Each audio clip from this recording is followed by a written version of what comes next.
Okay, తర్వాత నిన్న ఎవరి కోసం నేర్చుకున్నాం మనము? జకరయ్య కాదు, జక్కయ్య. ఎవరు ఎవరు?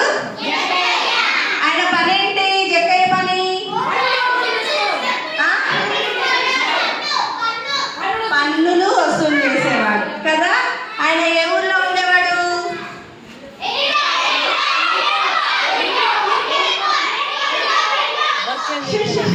ఎరికో ఊర్లో ఉండేవాడు. ఎవరిని చూడడానికి వచ్చాడు జక్కయ్య?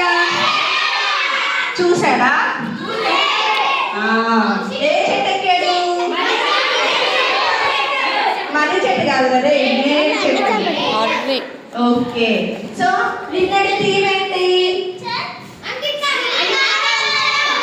ఓకే, ఎవరెవరిని అంగీకరించారు? జక్కయ్య. ఈ రోజు థీమ్ ఏంటి? బాధ్యత